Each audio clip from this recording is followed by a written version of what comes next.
Welcome to another episode of Relationship Alive. This is your host, Neil Satin, and I have a question for you.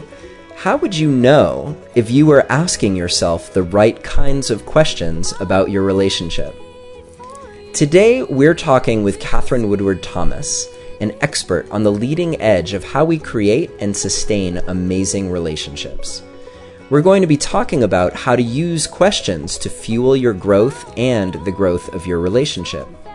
You'll find out how to know if you're truly being a yes to your life and to your love.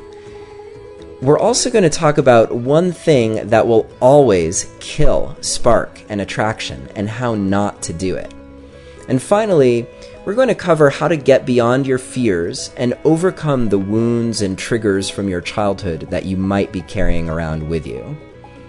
Katherine Woodward Thomas is the author of Calling in the One, a best-selling book about how to remove the obstacles within you to finding an amazing relationship. And she is also the creator of the online course and author of the forthcoming book, Conscious Uncoupling, which talks about how to end a relationship without getting completely traumatized in the process, along with how to heal so that you're even better prepared to do relationship right. As you might imagine, Katherine has a lot to offer. And if you're listening to this episode within the first week of its airing, you'll also hear how you can win a signed copy of Calling in the One. Katherine Woodward Thomas, thank you so much for being a guest on Relationship Alive. It's great to be here with you, Neil. Thanks for having me. I just want to start right off the top, too, that for those of you who are wondering, Katherine will be giving away a signed copy of her book, Calling in the One, and I'll have details for you during this episode for how you can qualify for that. And just so I don't forget, although I never do, if you want more information about Katherine Woodward Thomas, you can always go to her website, KatherineWoodwardThomas.com. And I believe there's a love offerings section there where you can get lots of free stuff. And there'll also be a page on my site, neilsatin.com/KWT, where you can get all the important information about this episode. So let's get started.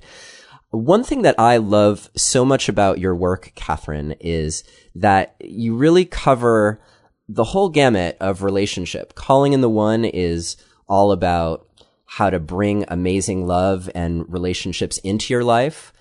Conscious Uncoupling is about how to end a relationship, how to end it gracefully, how to heal, how to be ready for love. And all of your work really informs how we even do relationship.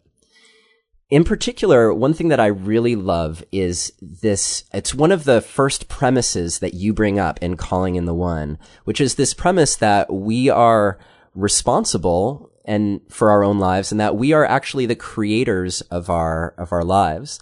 So I'm wondering if you can talk a little bit more about that sense of responsibility and how important that is to creating an amazing relationship for yourself.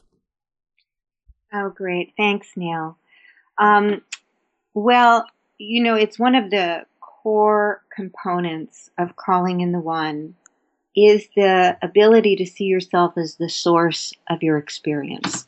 In other words, like how you want to reflect on how have I been the source of things not going well up until now. And I think that we all tend to grapple with that question, when we're going through the agony of looking for someone and trying to find the right fit for ourselves and, kind of the ups and downs of the dating path and all of its disappointments along the way.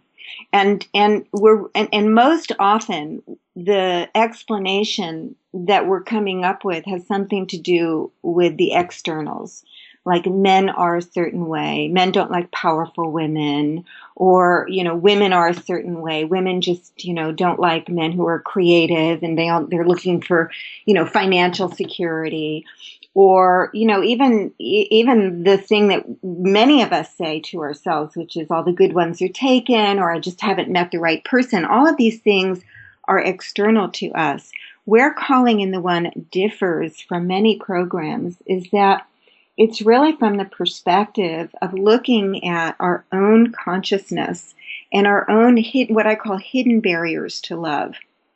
Those things that are really kind of outside conscious awareness, which have to do with our belief systems, or which have to do with old baggage that we're still incomplete with, resentments that are still festering, where we still feel victimized by a particular relationship in the past, or even long-standing relationships in our lives with family members, friends, or coworkers, where we're losing personal power.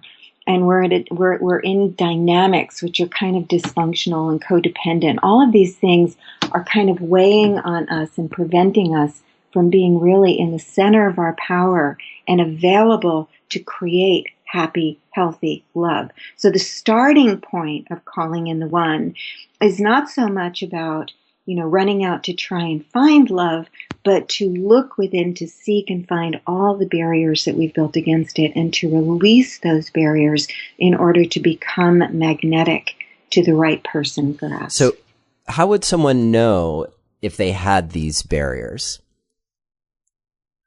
Well, I think that's a good question. I mean, I think, first of all, they're very, very common. And I think that, you have a sense of whether you have an inner barrier to love if you feel kind of resigned and a little bit hopeless about love. That's a sign. Or if you have repetitive patterns that come up over and over, like somehow you're never the one that's chosen, or you are somehow just never noticed or always passed over, or somehow things start out with a bang and then they fizzle out, or maybe you get involved in impossible loves and the other person is always unavailable. They're married, they're commitment phobic, they're an alcoholic, there's something in the way. There's always some other person, some other drama going on. So if you have these kinds of, dramatic patterns, that is a good indication that there's something going on a deeper level that is outside of your conscious awareness, that if you were able to make it conscious, you could actually move through it very, very quickly and begin to generate a whole new possibility in your love life. I love that. And that whole process of making it conscious, I think I'm reminded of what you wrote about in Calling in the One, about the power of asking questions and asking the right questions to give you a different perspective on some of the things that you've repeated over and over again, or that you're seeing manifest in your life. I'm wondering if you have any hints for our listeners around that question of how do you ask a good question? How do you, if you're seeing those patterns, so they're a sign of some hidden belief, what would be the next step that someone would take to try and unearth some of what's really going on for them? Well, I think you're really hitting on the heart of it, Neil, when you ask that question, because most of us who want to take personal responsibility for our lives don't quite know how to ask ourselves questions in a way that's going to feed us power. We'll tend to ask ourselves shame-based questions like, what the heck is wrong with me? Or what is, how stupid can I be? Or, why am I doing this again? Like and why tends to be an odd question because it's a little bit shame-based, and and any kind of shame in our self-reflection process will literally get us stuck, because shame stunts development. If you think about how we want to raise our children, we kind of know, like, you just can't, you don't know your arithmetic yet, you idiot. Like, you don't ask that kind of a question of a 6-year-old. Hopefully not. You say, hopefully not, right? But you can see that the parent who might is going to fixate that person inside of a consciousness that they're stupid, that they can't learn this. It actually stunts development. And the same is true when we do that with ourselves. So we want to ask ourselves questions that are pretty intelligent and that really have at the very heart of it a foundation of unconditional positive regard for ourselves, respect for ourselves, and a deep compassion for ourselves. So let's just, assume that we're all incredibly beautiful beings who are who are really here to make a difference and have lives that are worthy and that our value is inherent. That's kind of the starting base for when you're going to ask self-reflective questions that are going to lead you to a breakthrough in love. So those questions are going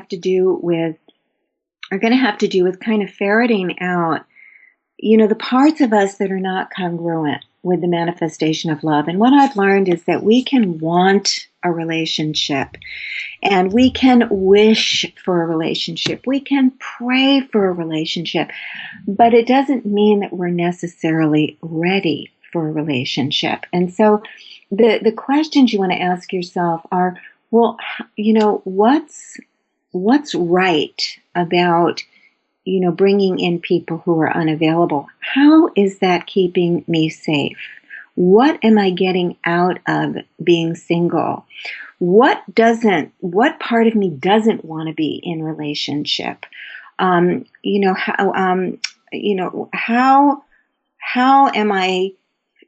I pushing love away? And what's actually more true about this situation than what I'm admitting to myself right now? These kinds of questions are going to open up areas in our consciousness that are going to give us some concrete access to movement. Because once you make something conscious, what happens is the power of choice is restored. And until it's made conscious, it's kind of in charge of you. You cannot skip over these things. You can't outsmart the part of you that really doesn't trust that being in a relationship is safe.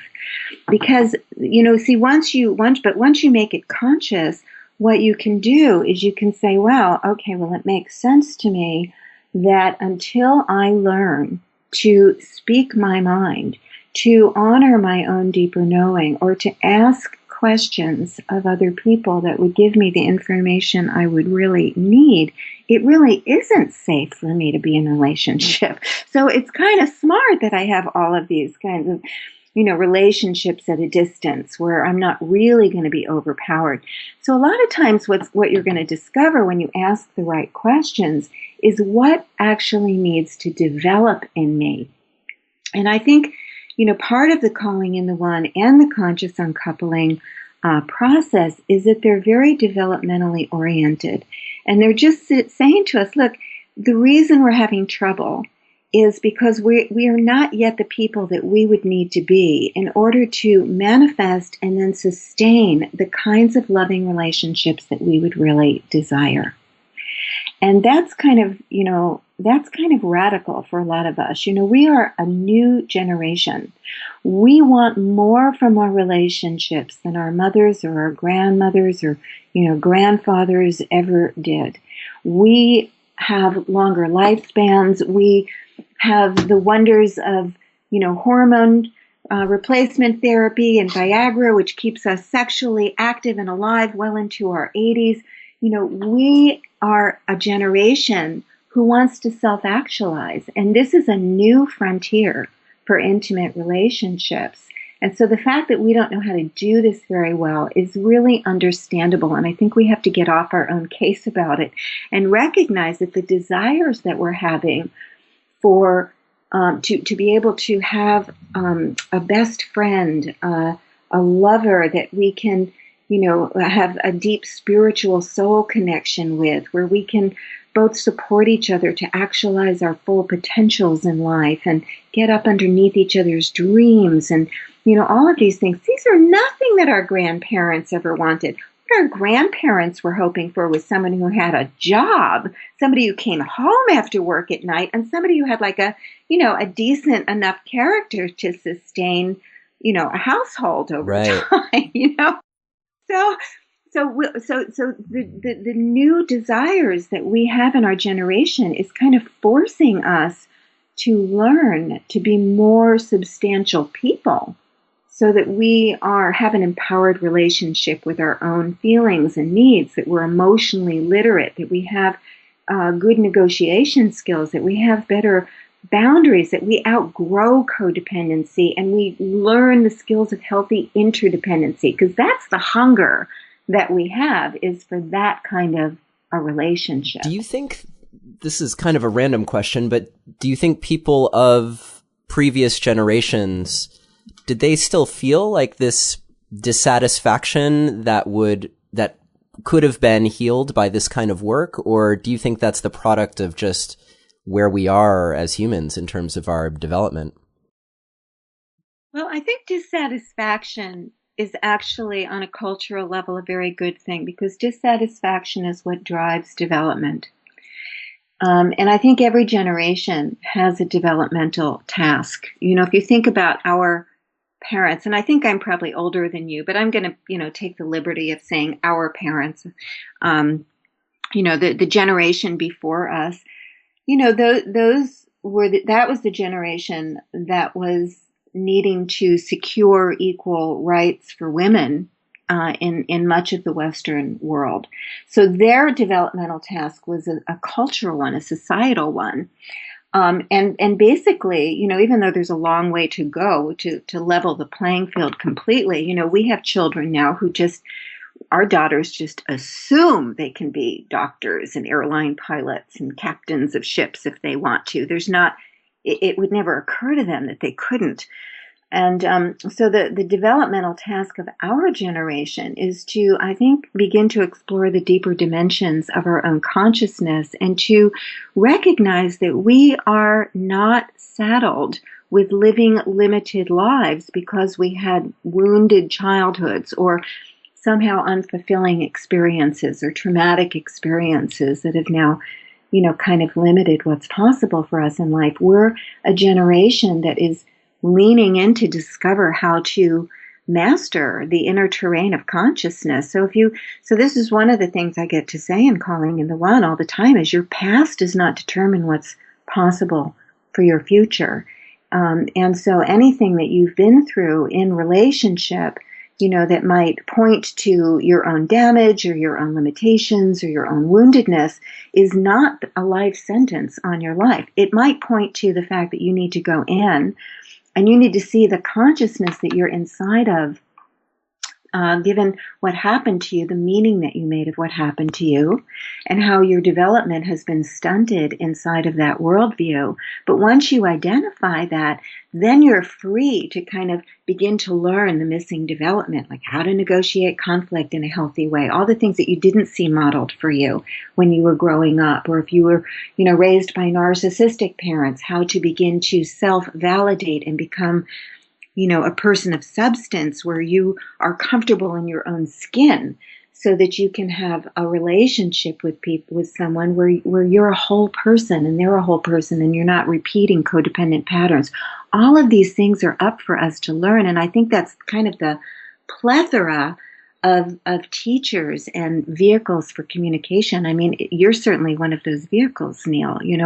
We're all hungry now for inner development that would liberate us to be able to have healthier interdependent unions.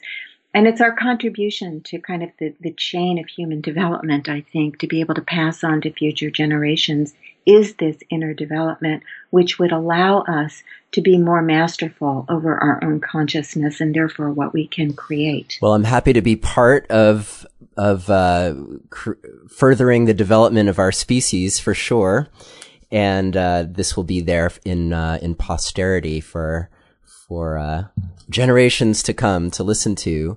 And with that in mind, let's dive in a little bit more to this question of, all right, how do we get more actualized in relationships?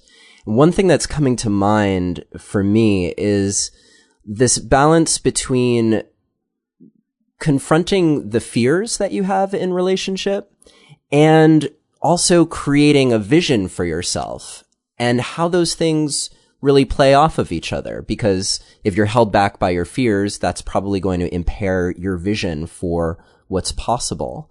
And the other thing I just wanted to mention too for everyone listening is that this stuff that we're talking about, I think it's great for getting into a relationship, particularly with Calling in the One. That the book was designed to take the reader through a process of truly getting into internal alignment with the person that they might call to themselves for an amazing relationship. And yet all of this stuff is so valuable if you're in a relationship, Because if you're in relationship already, undoubtedly you have fear that's holding you back in places. And there may be places where you're just kind of going through the motions and alienated from your vision of what you even really want your relationship to be. So can you talk about those two things and how they work together? Well, I love your phrase internal alignment with what it is that you want to create, and that is the focus of calling in the one.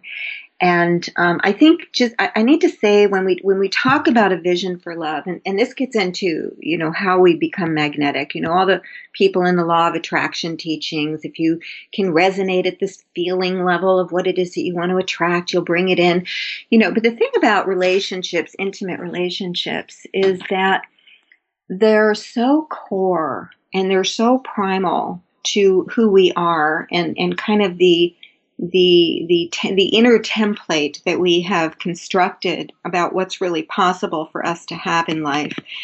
They go back to a very, very young place within us of no possibility very often. And so there's even people who have a lot of spiritual depth and a lot of spiritual development, whose lives are thriving in many ways, will find themselves often tripped up in this area of intimate love and kind of on a very deep fundamental level, left with a feeling of being very resigned around the possibility of ever being able to really get their needs met in this way. And I call that a core love identity. It's the belief system around love that was developed when we were very young. Sometimes it's pre-verbal. It's in the crib where you cried and cried and cried and nobody ever came, or they came. Back in my day, I'm 57, and I kind of caught the coattail of the Dr. Spock era. And the word on the street back in the 50s was you let your kids cry it out for hours if need be, because you did not want to coddle them and make them dependent. Well, now attachment theory is completely debunking that idea. And so a lot of us who lived through that kind of parenting and had those kinds of experience were left with this kind of core imprinting. I'm alone in life. People always leave. I can never get what I really need from people. So it's like an imprinting, almost like at a soul level. So how do you create love outside of that imprinting? Well, the possibility of love, of the highest and the best interdependent union where you are fully supported and seen and really accepted for who you are, and where your beloved is relating to you for the possibilities of who you can become, and they're really right there in there with you. They have your back. That's outside of your story to have.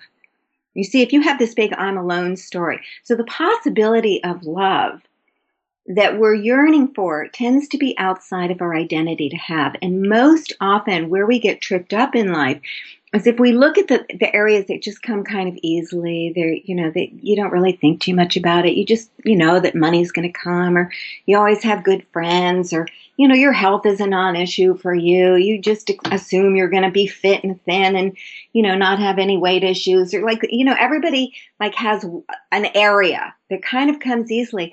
And if you look, it's inside of your identity to have that. And the things that we struggle with the most are outside of our identity to have. So even if we are able to manifest something that's outside of our identity by the sheer muscle of our spiritual willpower, it will show up in the relationship as somewhat sabotaging. And that's what you're talking to, when you're saying our fears versus our vision. One of the things I do in Calling in the One is we look at these inner obstacles to love. We get very clear about what they are. I've kind of streamlined and fast-tracked the process of being able to kind of identify them and evolve beyond them and get ourselves really into a place of possibility where we are congruent with the deeper truth of our own value and our own power, and can begin to manifest outside of that love identity and begin to even create a new sense of identity that's not based on our past experiences. And so once you're able to, step into that possibility, you can begin to discern, what exactly that fear is And you start to work with it because you see that, all of these fears that hold us back in intimate relationship are younger parts of ourselves. And the good news is that we're all grown now and we're all developed and developing. And we have access to these deeper parts of ourselves. We have access to a soulful self. We have access to a part of ourselves that can feel into the possibilities present, or that intuitively knows our next step, or can see the larger perspective, or can see our own consciousness as part of the larger whole. So all of these places, like, we actually have a center of power that's deeper and wider than any of our fears. And one of the things that I like to teach people to do, and I do it both in Calling in the One and Conscious Uncoupling, is I teach people how to connect these two parts of the self, so that the part of us that's very powerful and has access to wisdom and truth beyond our conscious mind even, can extend love and support to the younger self that's struggling inside of erroneous meaning. Because children don't know that, you don't know when you're 1, 2, 3, 4 years old or 7 years old that your mother's an alcoholic, or that your father is a sex addict, or that your parents are just deeply immature and need marital counseling. The meaning we make of all of those things that are going on is, I'm not good enough, I'm not important, I don't matter, I'm not loved, I'm not safe, I'm too much. All of these erroneous assumptions that we came to. And we have to wake ourselves up out of the trance, because if we're centered in those fears, as you call it, or the consciousness of that erroneous meaning, we're going to show up in ways that generate evidence of it, whether we're in relationship or out of relationship. So one of the things that I'm really working to do is to wake us up to live from a deeper center within ourselves, and to be able to tend to those younger parts of ourselves without trying to pull on our partner and create mischief in the relationship. So that, it's not like they're not going to be there, because they're with us almost like, like a child would be with us. And we have to learn how to hold those parts of ourselves and mentor those parts of ourselves, so that we can fundamentally be coming into our relationships as adults and not needy, wounded children. And that's what's going to make all the difference. That sounds really good to me. Yeah. And I mean, it's just so clear as you go through life and things happen. I mean, it could just happen where someone cuts in front of you in line at the grocery store and you have this huge emotional reaction that's clearly connected to something that happened to you a long time ago that has nothing to do with this person who just needs to get out the door maybe more quickly than you do. And of course, in relationship, if we're choosing people based on trying to fix those fears, or those trying to find something outside of ourselves to address our core wounds, then ultimately that person is going to fail us. And it's just creating a situation where those wounds are going to be triggered over and over again, and affect what we're doing in the present. Is that what you're saying? It is really what I'm saying. I mean, it's paradoxical, because in many ways, Harville Hendricks really points to this. The people who kind of excite us and inspire us the most are people who could rewound us in the same ways that our parents do, But that's the imago therapy model. But and I like what Harville's work does, because he points us to, really getting connected to what our own core wounds are and what the core wounds of our partners are, and supporting the healing process with each other.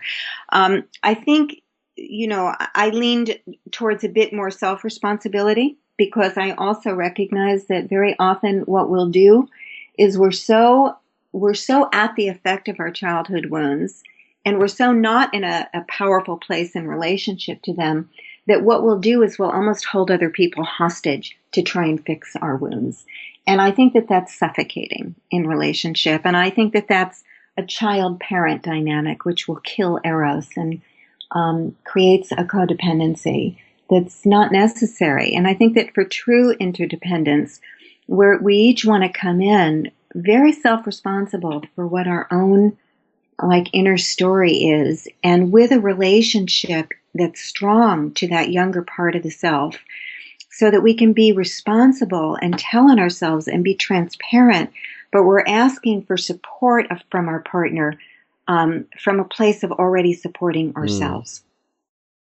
Right? We're not asking our partner to support us in a way that we're not yet willing to support ourselves. I'm hoping that you can give our listeners a little more insight into how they would do that. Your process is so rich, and I just want to say that this for me was one of the really profound, and it was one of the first moments, I believe, in the Conscious Uncoupling course, was this really looking at where are my wounds, and how can I take responsibility for soothing myself, parenting myself, and basically showing up to both be honest about where I'm hurt and how that's affecting me, and to show up as my grown-up self and say, all right, this is how I'm going to take care of that, so that it doesn't affect what's happening here present for me with my partner or my prospective partners. Yeah. Well, thank you. It's a great question. And I just want to remind us that just because we meet the right person doesn't mean that we're going to maximize the potentials of that relationship. So relationships are the dynamic of exchange that's kind of weaving the field between us. And that's an active and alive thing to be created. It's not just about meeting the right person. So, because we can meet the right person and create kind of a codependent, toxic dynamic with them that is reflective of kind of moving backwards in time to duplicate patterns from the past of the worst of our childhoods. And I think we all know that experience. And boy, there's few things more painful. So one of the things that I really teach is the number one, I call it your love identity and calling in the one, but in conscious uncoupling, I call it your source fracture wound. Right. And that's where, what's the original break in your heart? What was the meaning you made about yourself inside of that? And one of the difficulties, I think the biggest difficulty of a breakup is not just the trauma of ruptured attachment, but it's also the identity trauma, where you were with this person, they were supposed to fix your childhood wounds, and now what they've done is they've confirmed that story, and it's the person you trusted most in all the world, and it leaves us with a residue. I'm not valuable. I'm not wanted. I'll always be alone. Whatever that story is. And so to trace that back to, in time to the crying baby in the crib who, would cry for hours and no one would ever come. It's to be able to go back and to name that. And a lot of times it's just a felt sense in the body. And I lead people through, I'll just tell listeners how to do this if they want to do this on their own. Yeah, and and if you go to my website, there is a link to a free call with Calling in the One, and I literally lead people through the process where they can do this. I won't be able to right now because of our limited time, but if anyone who wants to do it can go and listen to that. It's a 75-minute free call. It takes you through all of these specific barriers to love, and it will help you to name that core wounding. But, I invite people to think of the pattern that continues to happen that's very painful and disappointing. Imagine that it's happening now. Connect with the part of the body where the pain is, the emotional center of that agony, and let that part of your body actually speak itself. Give itself a name as an I am or an I am not. And then ask that part of you, how old are you? So I am alone and I am a baby. I don't even have words yet. All I can do is lay there helpless. I'm powerless and I'm alone. And just really name what that is, because that's the feeling that will come up when you get disappointed or when you get frightened again. And if we're responding to our partner from that center, that feeling, what we're going to do is create toxicity in the relationship. That's when we're going to our partner and asking for them to somehow make it better for us, when we're not yet doing that for ourselves. And one of the things that is so important to be able to do is to kind of wake yourself up out of the trance once you recognize what that is, to connect with the part of you that is your current age, and connect with the part of you that is competent and strong and intelligent and wise, and breathe into that center and anchor the energy of that center down into the earth, out to the edges of the room, and then turn towards that younger self and say, sweetheart, you're not alone. I'm right here. I'm right here. You're not powerless. I'm right here. I know how to handle this situation. You are not in the crib. She is not your mom. You're safe with me right now. You're safe with me right now. I've got your back. And something just happened that needs to be dealt with. But you see, now you have the capacity to deal with your partner from an adult center about what just happened. And you're going to be much more successful in being able to create a healthy, interdependent dynamic from that center. Wow, so profound. I'm reminded, too, of what you said really briefly earlier, that if you're not relating to your partner as an adult, I think what you said was it kills Eros. Can you just take a minute? And because I think what you're really saying is, if you guys can't be adults together, then all the passion, the spark, that there's no way that that can be sustained. Is that what you mean? Well, yes, it's very much what I mean. You know, I think to a certain extent, you know, in intimate love, we are going to parent each other, you know, and I think that's beautiful, and there's a certain place for that. But if the fundamental dynamic becomes a reliance upon your partner to parent you because you have not yet demonstrated your own ability to kind of reparent yourself, it's going to wreak havoc on the relational field. And, you know, I mean, for the most part, unless you have some kind of, you know, sickness in you, parents and children have no sexual tension between them. And so if we are pulling on our partner to parent us, it's going to create, it's going to actually kill the sensual tension in the relationship. And over time really erode sensuality.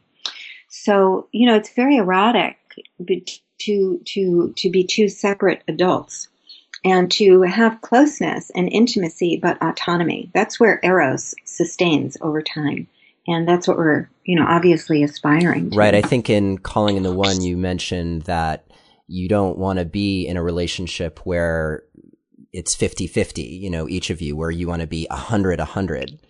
And I liked that image of basically, are you bringing your total, complete adult, responsible for yourself, self to that field where you can play with your partner? Yeah, well, and that I was talking about in terms of being self-responsible. And I will say a lot of the things that we're learning in Calling in the One, I think you alluded to this too, Neil. They are training. It's a training ground for preparing us to be able to navigate a healthy, loving relationship where we learn the healthy skills of interdependence. And so, you know, a lot of the kind of way that Calling in the One is designed, and actually conscious uncoupling too, which I think of really as the precursor to Calling in the One. You know, you want to be clear and in an empowered place with your previous relationships in order to manifest a relationship that has, you know, an even better prognosis for success. But I think, and longevity. But I think that, you know, this willingness to be self-responsible, training ourselves to step outside of victimization and to ask ourselves how we might be the source of whatever is happening, is one of the keys to having a great, lasting love affair. And, I love Gay and Katie Hendricks too with their conscious loving, because they point to this all the time. This skill of being really responsible, self-responsible.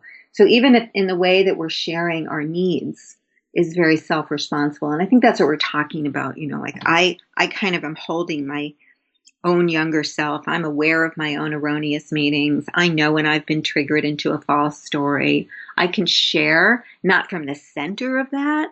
I can share that that's happening, authentically and transparently, while I'm kind of holding and containing it within myself.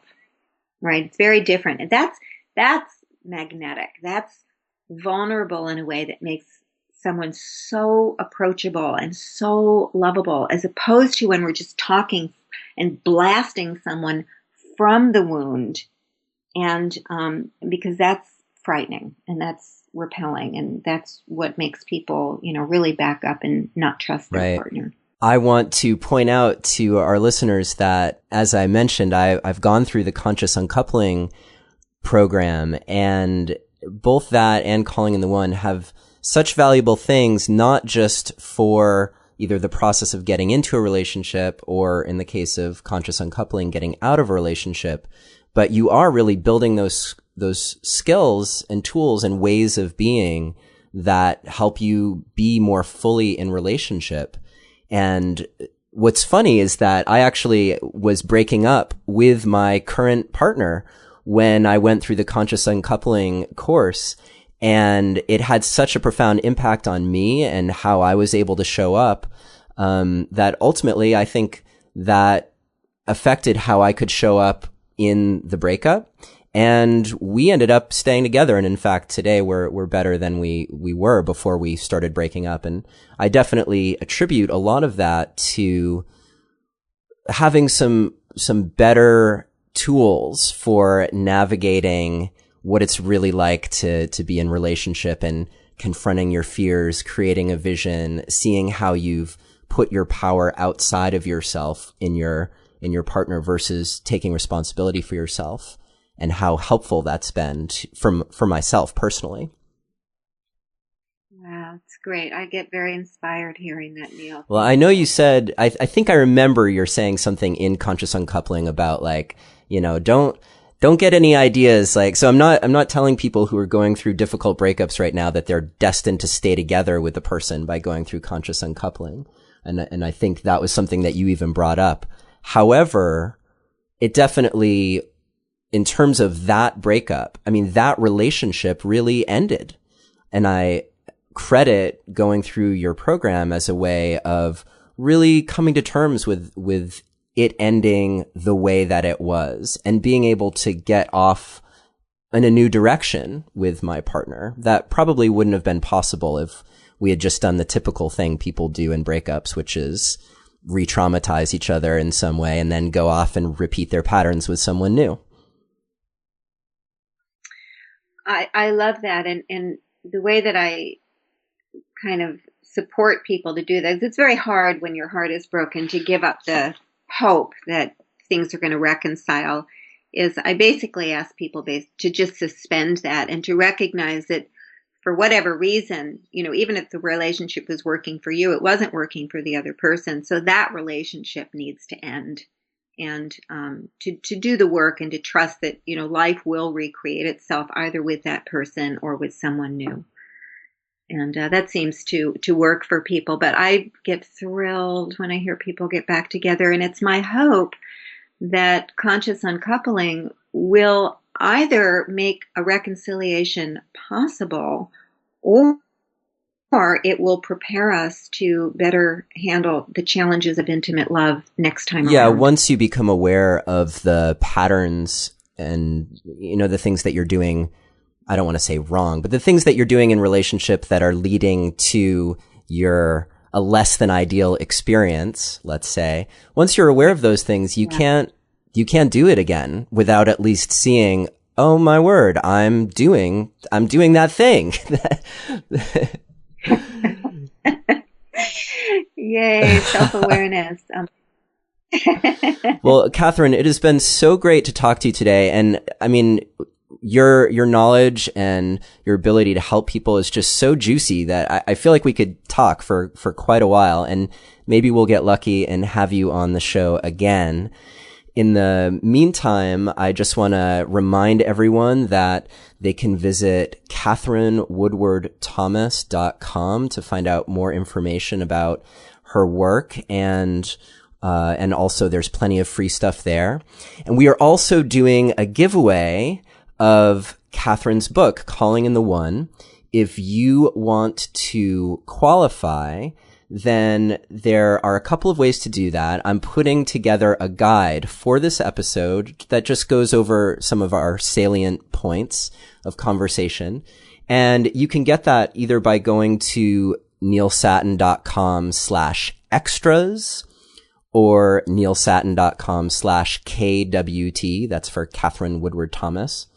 Or you can just text the word passion, PASSION, to the number 33444 and follow those instructions. And if you do any of those things, if you go to my website and download the guide for this episode, or you text passion to the number 33444 within the week of this episode airing, then that will qualify you for a free signed copy to you from Katherine of Calling in the One, which is such a great book. And thank you so much, Katherine, for offering that for our listeners. I'm so happy to. And I also wanted to mention that while Conscious Uncoupling is a course that you can do online, and as I mentioned, I did it, there's also going to be a book coming out, right, Katherine? Yes, listen to this. It's 9/22, September 22nd, which was a random date that Crown Harmony imprint chose. But those who are numerology fans understand that 9 is the number of completion and 22 is for the world. So I'm so excited. Plus, it's Yom Kippur, which is the Day of Atonement and, being clear and getting clear with people. So I'm just loving that date. So yes, 9/22 of this year, Conscious Uncoupling That's comes cosmic. out. So everyone be on the lookout after you're done fasting and atoning. For those of you who are doing that, then head to your local bookstore or Amazon and check out the Conscious Uncoupling book. And again, Katherine, thank you so much for being on today. I was wondering if you would mind just closing with some thoughts on being a yes in relationship, in your life. I saw that in your book, Calling in the One, and that really resonates with me personally about how do we fully show up? How do we accept what's happening in our lives and be a yes to it? And how do you do that even when it's not all that comfortable for you? So would you mind taking us out with just some thoughts about being a yes and what that means? Sure. It reminds me, actually, what comes to mind is my dear friend August Gold's saying, rather than ask, why is this happening to me? We want to ask, why is this happening for me? How is this happening for me? And it's just being in this life-affirming relationship with everything that's happening, and to live as though the universe is on your side and up underneath you and supporting you. To live as if every circumstance that might be challenging or disappointing is answered prayer, and to assume that life is supporting you to become all that you can be. And that's a beautiful relationship to be in with life that will, I think, bear many Absolutely. fruits. Like you said earlier, it's all about the meaning that you give what happens to you. Well, thanks again, Katherine, for being on our show. Really happy to have you here today. Thank you, Neil. It's been great to chat Excellent. with you. And just a reminder for everyone, KatherineWoodwardThomas.com. And thank you for listening to another episode of Relationship Alive. If you like what you've heard and want to make it easier for other people to find out about us, please take a moment to subscribe to our podcast and to rate and review us on iTunes. If you have questions or comments or want to continue the conversation, you can always join our Relationship Alive community Facebook group. And for more information about today's episode, visit us online at neilsattin.com/podcast, where you can always text the word passion PASSION, to the number 33444 for more information. Finally, do you have a burning question that you're hoping we can have answered here on Relationship Alive, either for a future or past guest? Let me know and I'll see what I can do. Take care and see you next time.